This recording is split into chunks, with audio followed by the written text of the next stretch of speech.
not. Probably just being bribed to not say the president's name. Look, I'm no legal expert, but I do find it wild that in this supposed, there's other people, that door slams, and as soon as it slams, they're like, listen, I wasn't there, all right? It was Robert, it was Terry, Robert and Terry, it was their plan anyway. If anything, I'm an innocent bystander. I was just in the car. Y'all know when y'all arrested us, I was in the back seat. That's for a reason. I wasn't even the getaway driver. Trump floated the pardon. He even was asked by the press if he would pardon Ghislaine Maxwell, and he goes, look, I could, but let's not talk about it right now. What an insane thing to say. You got asked a yes or no question, and you somehow answered worse than yes or no. Anyone who's genuinely shocked that Ghislaine Maxwell might get a pardon and that she's already been moved to a minimum security prison after being convicted, but then talking to the DOJ, he just says your name, calls you up to the front. You're like, okay, don't panic. Maybe I did a good job so fast she's impressed. That's a possibility. In the next few minutes, we're connecting the dots from one awkward Trump comment, let's not talk about it right now, to a potential political implosion. You'll see how Maxwell's prison downgrade, Josh Johnson's live TV hit, and a certain rapper's trolling spree are pieces of the same puzzle. Spoiler, this isn't just about Trump's mouth getting him in trouble. It's about whether power protects predators while the rest of us watch like it's bad reality TV. Before we move on, I would like you to subscribe to the channel and like the video. Nobody watching that night thought a stand-up set would end up rattling a former president. Josh Johnson walked out like it was just another gig, mic in hand, cracking smiles before he even spoke. The room felt light. Then, without any warm-up, he swung straight at the kind of stories you never hear at a Trump rally. The old dusty ones that his PR team probably buried under 10 layers of spin. You could almost hear the air shift when Melania's name got woven in. Not as the polished first lady from the photo ops, but as part of the messier chapters they never like to revisit. Trump has been roasted so much over the years that at this point he treats late night jokes like mosquitoes. You hear the buzz, you wave them away, but this was different. At first he sat there with the signature smirk, the one that says, I'm untouchable. Then, suddenly, that smirk started flickering, his jaw tightened, his eyes darted away for a beat longer than usual. That unbothered mask Trump wears in public was starting to crack, and everyone watching could tell. Johnson didn't just go for low-hanging fruit like Trump's Twitter habits or fake tan. Then you have people who at first don't tell. Then they're ready to talk after like a couple years, you know what I mean? After a couple years, you know, have enough mold on your sandwich that you're like, it's really not worth it. Like, nobody coming to visit me. Like, that's what makes me wonder what must be going through Ghislaine Maxwell's mind. You know what I mean?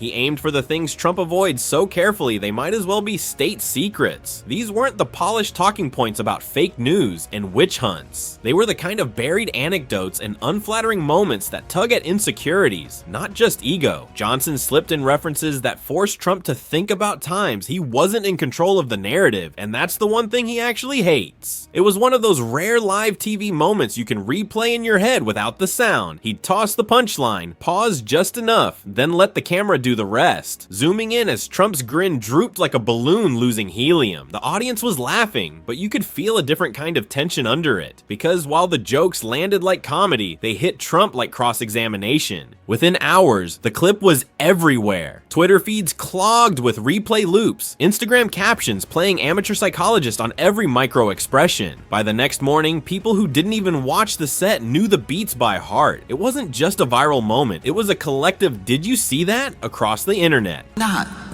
Probably just being bribed to not say the president's name. Look, I'm no legal expert, but I do find it wild that in this supposed cabal, this supposed billionaire ring of predators, that the only one you caught is the one you ready to make a deal with. And here's the thing, comedians take shots at politicians every week. It's usually background noise, something people chuckle at before scrolling on. But this felt like Johnson jabbed a nerve Trump never lets anyone touch. For once, the man who thrives on attention suddenly looked like he wanted off stage. And then there are people, no matter how tatted up, no matter how affiliated, it might even run in the family. They might be somebody who is third generation, but they don't want to be in prison. They don't want to be in jail. And so as soon as they have the opportunity, they tell them everything.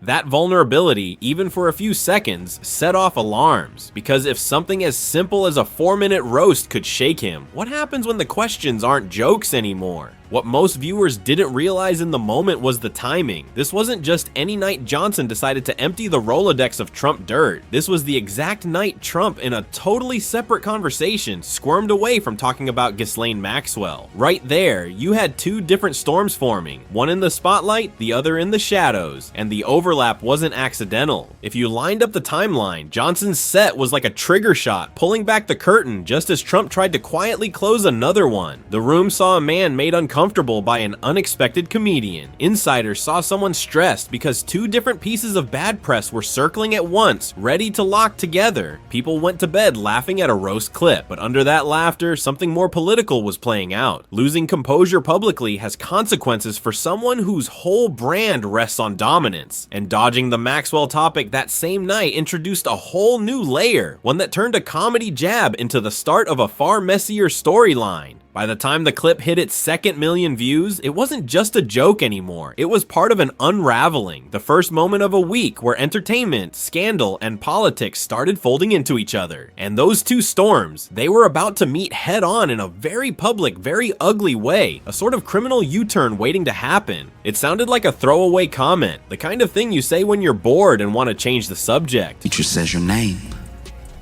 calls you up to the front. You're like, okay. Don't panic. Maybe I did a good job so fast she's impressed. That's a possibility. And then you walk up to the front, and the teacher's like, did you do this just now? And you don't know what to do. You're caught. You're caught. She caught you. But there's another part of you that's like, maybe. Trump tossed out, I could pardon her, but let's not talk about it right now. About Ghislaine Maxwell, most people in the room probably shrugged and moved on, but the people who pay attention to how Trump operates knew exactly what was happening. That wasn't small talk, that was a test balloon floating right over everyone's heads. He's done this before. Throw something absurd into the air, act casual, and wait. If the outrage comes in loud, he pretends it was a joke. If it's quiet, then the door is open to walk right through later. It's like dipping your toe in the pool to check the temperature, except in this case, the pool is full of legal sewage. This wasn't Trump randomly thinking about Maxwell during dinner. This was him measuring how far he could push without getting scorched. And let's be real here, Maxwell's not some minor figure. We're talking about the woman convicted of helping run what a lot of people would call a billionaire predator ring. The victim list is long, the rumor list is even longer. Out of all the high-profile names tied to Epstein, she's basically the only one actually serving time. That fact alone is already suspicious enough to make your eyebrows hit the ceiling. Then you hear where she's serving that time, and it feels even worse. She's not in a tough maximum security nightmare. The place she ended up is so cushy it gets compared to a retirement campus. Minimum security, better living conditions, and freedoms most inmates could only dream about. It's not exactly punishment worthy of the crimes she was convicted of. If anything, it's a reminder that power doesn't just protect people before trial, it protects them after sentencing too. So when Trump says, I could pardon her, in that offhand way, the optics are ugly from every angle. On one side, you've got victims still waiting for a shred of real justice. On the other, you have one of the most powerful political figures in America publicly toying with the idea of erasing erasing Maxwell's sentence. It turns justice into a loyalty test. The question becomes, will my people still stand by me if I flirt with freeing her? It's tempting to think maybe this was about legal favors, keeping friends happy, paying off old debts. But with Trump, you always have to consider the self-preservation angle first. Maxwell's world overlaps with plenty of powerful people's secrets. Making nice with her could mean insurance for down the road. It's not about law, it's about making sure the wrong person never decides to start talking while cameras are rolling. So now you've got this bizarre political chess move playing out in the background. Trump sending up a what if about someone deeply tied to one of the most notorious scandals of the century, and he's doing it in the middle of already being on the defensive after the Johnson roast clip started making the rounds. It's like watching someone try to juggle chainsaws while they're already standing on a tightrope. What could Ghislaine Maxwell and Sean Diddy Combs possibly have in common? Nothing, unless you count both being famous for all the wrong reasons and somehow ending up in the same political conversation thanks to Donald J. Trump. While people were still side-eyeing him over the Maxwell pardon tease, the rumor mill started churning out something even weirder. Whispers that Trump might be considering a pardon for Diddy too. Yes, the same Diddy who's been staring down his own storm of legal trouble. Donald Trump floats pardoning Diddy. And it's like, that one doesn't even have anything to do with you. I don't think. Don't you have enough to deal with? That's crazy.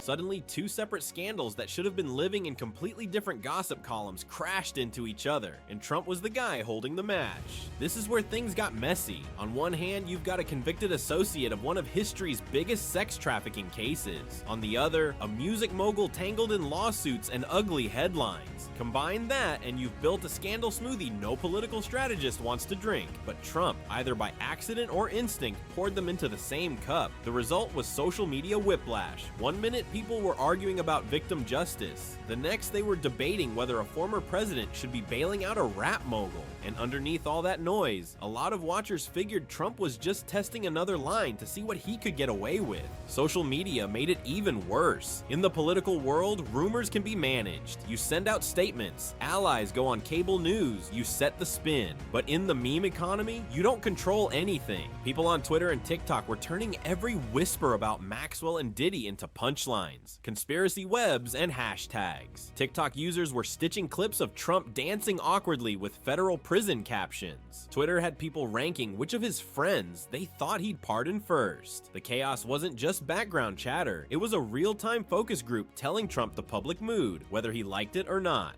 The trolling didn't just stay in hip-hop circles. Politically active accounts started jumping in, using the same memes to make the point that Trump had no problem orbiting people accused of serious crimes as long as they stayed loyal. Suddenly, a joke post from 50 Cent was being used as side-by-side visual evidence of Trump's questionable alliances. It didn't matter if the legal cases were different. Perception is everything, and in this case, the perception was brutal. That's the real danger of these offhand Trump comments. A single, maybe I could pardon so-and-so, doesn't stay in the week's news cycle anymore. It mutates. It becomes meme fuel, then culture war ammo, then a permanent data point in the conversation about who politicians protect and why. The internet speeds that process up so much there's no time for a subtle walk back. You either own it or you drown in it. By this point, what started as Josh Johnson flicking a nerve with a roast already floated a pardon in front of us, maybe to gauge our reaction. Maybe if there's not enough outrage, the pardon will go ahead. And then DOJ goes, have a conversation with Ghislaine Maxwell. And already, I think it was today, just today, she's been moved from the prison and she was in to a minimum security facility somewhere else. Had snowballed into something bigger. The Maxwell downgrade stirred anger. The pardon tease turned that anger into suspicion. And 50 Cent's trolling poured it straight into the pop culture bloodstream. 3 completely different moves, all feeding the same storyline. Trump boxed in, juggling scandals and trying to look in control while the internet laughs at him in real time. And that's where it stops being just about celebrity names and viral moments. Because when jokes, rumors, and political strategy start living in the same space, you're really watching a test of how much the powerful can bend justice without breaking their own grip on it.